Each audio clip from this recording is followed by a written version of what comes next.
Bienvenue à tous, merci de nous rejoindre pour l'information sur RTI 1. Ce mardi 16 novembre, le projet Résilience pour la paix en Côte d'Ivoire a été lancé à Korogo dans le nord du pays. Il est initié et financé à hauteur de 10 milliards de francs CFA par les États-Unis. Il s'agit de lutter contre l'extrémisme violent et renforcer la paix dans les zones transfrontalières nord. Hier lundi 15 novembre, journée de la paix en Côte d'Ivoire, la ville d'Abengourou a connu des heures chaudes. À l'origine, un accident qui a entraîné des échauffourées entre la population et les forces de l'ordre. Un motocycliste tentant d'échapper à la police s'est fait renverser par un véhicule.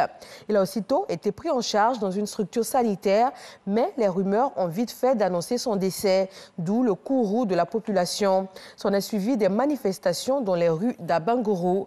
Depuis, le calme est revenu dans la ville et il se tient actuellement une réunion entre le ministre-gouverneur et la population.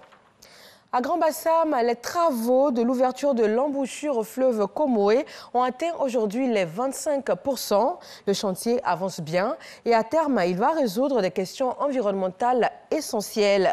Serge Coléa. Et ils ont été lancés en novembre 2019 pour un coût global de 21 milliards de francs CFA. Les travaux tant attendus de l'ouverture de l'embouchure du fleuve Comoé sont en bonne voie. Taux d'avancement 26% selon le PABC, le projet de sauvegarde et de valorisation de la baie de Cocody, maître d'ouvrage délégué. L'ensemble de ces ouvrages permettra à terme de favoriser la communication entre l'eau de la mer et de la lagune en vue d'améliorer la qualité de l'eau de la lagune ébriée. Actuellement, cette qualité est très polluée, ce qui fait que les poissons ont disparu. Il y a assez de plantes d'eau qui envahissent la lagune. D'autre part, cette ouverture permettra d'évacuer les eaux de pluie en cas d'inondation. Environ 75 travailleurs s'activent tous les jours sur le chantier. Pour leur permettre d'exercer dans les meilleures conditions de santé, le PABC initie régulièrement des campagnes de sensibilisation au VIH-Sida, à la COVID-19, à la lutte contre le tétanos et la fièvre jaune. Dépistage, vaccination, distribution de cache-nez et de préservatifs. Cette campagne s'adresse également aux riverains qui ont pu en bénéficier. L'ONG Espoir pour tous a été désignée pour mener ces différentes campagnes de sensibilisation. Il s'agit notamment de faire prendre conscience au personnel du chantier des dangers d'exposition au VIH-Sida et à la COVID-19 en zone urbaine. La riziculture pluviale en Côte d'Ivoire représente 23% de la production nationale. Elle se caractérise par des exploitations de petite taille et sont grandes consommatrices de main-d'œuvre familiale. Mais les contraintes les plus importantes restent la faible fertilité des sols et la sécheresse. Le Centre du riz pour l'Afrique, Africa Rice, et le CNRA ont créé et sélectionné 4 variétés de riz pour leur tolérance à la sécheresse et leur rendement potentiel.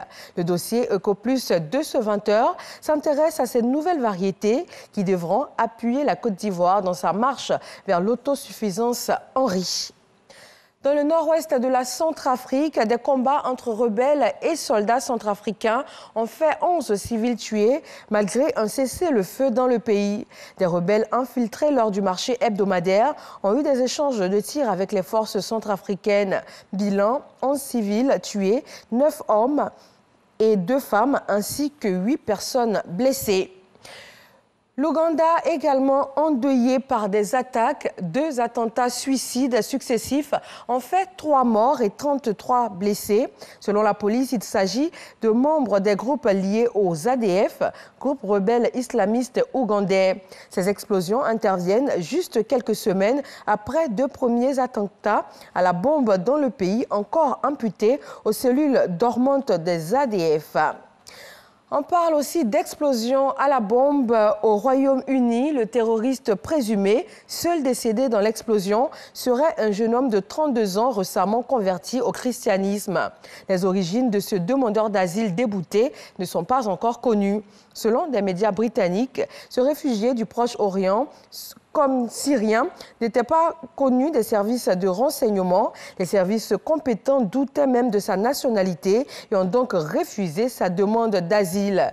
L'enquête est toujours en cours. Les 4 hommes interpellés dimanche et lundi ont tous été libérés. Et selon le responsable de la police antiterroriste, cela pourrait prendre des semaines pour établir comment l'incident a été planifié et préparé. Merci de nous suivre sur RTI 1. On se retrouve pour le journal. À tout à l'heure.